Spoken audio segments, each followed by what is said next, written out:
ഭരതേട്ടനുമായിട്ട് എൻ്റെ ദൈവമേ, ഭരതേട്ടനുമായിട്ട് കണ്ട ഏറ്റവും കൂടുതൽ പൂരം ഉത്രാളിക്കാവില. ഇവിടെയും വന്നിട്ടുണ്ട്. ഇവിടെ ഭരതേട്ടനും ഞാനും കൂടെ പൂരം കാണാൻ നടക്കുന്ന സമയത്ത് ഇദ്ദേഹത്തെ ആളുകൾ തിരിച്ചറിഞ്ഞപ്പോൾ ഞാൻ പറഞ്ഞു, ഭരതേട്ടൻ ആൾക്കാർ തിരിച്ചറിഞ്ഞു കേട്ടോ, കുഴപ്പം അവരല്ലടാ നമ്മുടെ ആൾക്കാർ, അവർ കൂടട്ട നമ്മുടെ കൂടെ. അദ്ദേഹം അവരുടെ കൂടെ ഇങ്ങനെ ഏത് കണ്ണെത്താ ദൂരെ മറുതീരത്തെ കോണിൽ സംക്രമം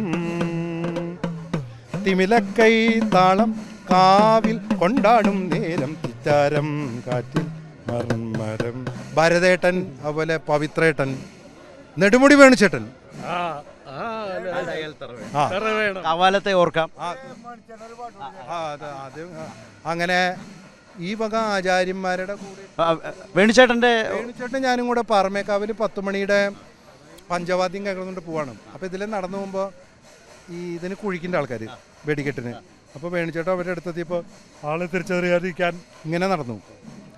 ഇങ്ങനെ നടന്നപ്പോൾ അപ്പോൾ കുത്തുന്ന ആൾക്കാർ പറയാ, വേണേട്ടൻ ആളെ അറിയിക്കാണ്ടിരിക്കാൻ സ്റ്റൈല് മാറ്റിയിട്ട് കാര്യമില്ലേട്ടാ, ഞങ്ങൾക്കറിയാം വേണേട്ടനല്ലേ.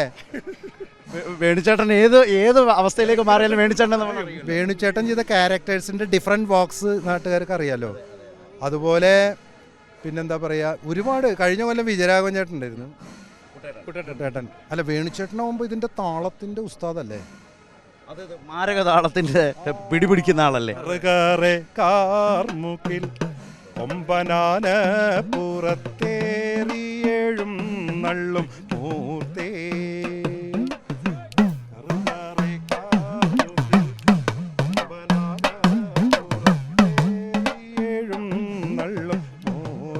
മഴ പെയ്യണ്ട.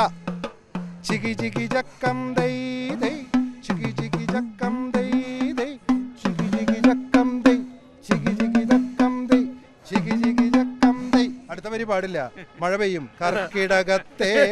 കർക്കിടകമല്ല, മീനമാണ്, അതുകൊണ്ട് കുഴപ്പമില്ല. ഒരു തുള്ളി വീണാ കഴിഞ്ഞില്ലേ? ഇല്ല, പെയ്യില്ല. അത് ഞാൻ മറ്റേ ടാൻസന്റെ ഒക്കെ ഒരു ഗണത്തിൽപ്പെട്ടതായതുകൊണ്ടല്ലേ. പക്ഷേ അതെ അതെ, അല്ല, പാട്ട്, താളം, ഈണം എല്ലാം നമ്മുടെ മുമ്പിലേക്ക് കടന്നു വരാൻ ഈ പൂരമാണ് ഒരു വലിയ അവസരമായി. മനുഷ്യന്റെ എല്ലാം കൂടിയതാണ് കൈരളി കേരളം. സംശയമുണ്ടോ? അതല്ലല്ലോ കൈരളി.